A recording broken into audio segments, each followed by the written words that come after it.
UPI transaction पर अब पैसा देना पड़ेगा। आप जैसे ही ट्रांजैक्शन कुछ इस तरह से करते हैं तो चार्ज लगेगा। क्या ये सच है या नहीं, ये आपको बताते हैं, ये अफवाह है या फिर सच में अब यूपीआई पर जब आप स्कैन करेंगे और पैसा देंगे तो आपको पैसा देना पड़ेगा या नहीं। देखिए, पैसों के लेन देन में इस वक्त सबसे ज्यादा अगर कुछ इस्तेमाल हो रहा है तो यूपीआई का इस्तेमाल हो रहा है। यूपीआई की सेवा का कोई चार्ज अब तक आपको नहीं देना पड़ता है। आप मोबाइल स्कैन करते हैं और आप पैसा दे देते हैं बिना किसी चार्ज के, सर्विस आपको मिल रही। फल सब्जी के लिए यूपीआई से भी पेमेंट हो जाता है। अब अचानक यूपीआई पर चार्ज को लेकर अफवाह उड़ी है। यूपीआई पेमेंट पर चार्ज को लेकर चर्चा हो रही है। सरकार ने इस अफवाह पर अब पूर्ण विराम लगा दिया है।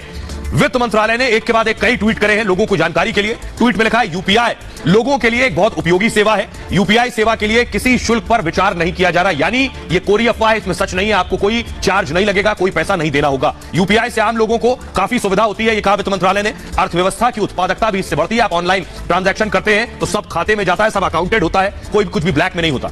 इसके अलावा कॉस्ट रिकवरी अगर करनी है तो उसके लिए दूसरे तरीके हैं, उससे पूरा किया जाएगा। सरकार फाइनेंशियल सपोर्ट दे रही है इस मामले में। आरबीआई ने यूपीआई पेमेंट चार्जेस पर फीडबैक दरअसल मांगा था और इसके लिए कंसल्टेशन पेपर भी शेयर किया गया था, जिसके बाद चर्चा शुरू हुई कि चार्ज लगेगा।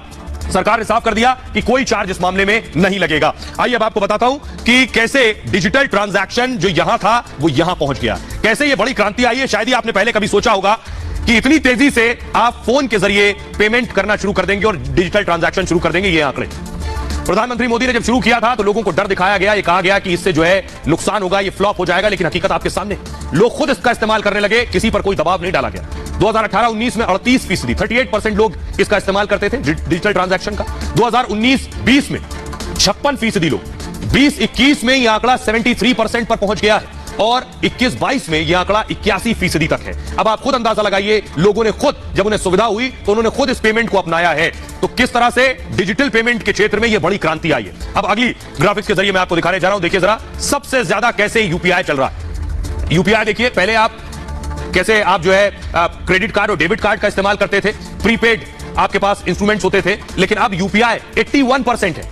पैसा निकालना 7% बचा है, क्रेडिट कार्ड का इस्तेमाल 9% बचा है और यूपीआई 81% है। सबको पीछे छोड़ दिया इसने, यही सबसे बड़ी क्रांति है। आइए आपको बताता हूं क्या है ये यूपीआई। दरअसल इसके बारे में आपको बताता हूं क्या है ये यूपीआई।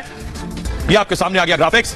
दरअसल बेहद आसान बैंकिंग प्रक्रिया है यूपीआई। जो लोग इस्तेमाल करते हैं उन्हें बखूबी पता है, जो लोग नहीं इस्तेमाल करते हैं उनके लिए जानकारी है। सिर्फ मोबाइल नंबर से आपको पैसा ट्रांसफर करना है। इसमें यूपीआई आईडी से भी पैसा भेज सकते हैं अगर यूपीआई की आईडी है। एक ऐप में कई अकाउंट भी आप बाकायदा जोड़ सकते हैं। इसमें आईएमपीएस के मॉडल पर इसे डेवलप किया गया है कि तुरंत आप पैसा ट्रांसफर कर सकें। 24 घंटे बैंकिंग करने की इसमें सुविधा है। मोबाइल के जरिए किसी भी वक्त आप पेमेंट कर सकते हैं। यूपीआई के लिए किसी केवाईसी की जरूरत नहीं होती है। पैसे भेजने के लिए सिर्फ कोई आपको ओटीपी भी नहीं चाहिए जो मोबाइल पर आएगा। Card number, CVV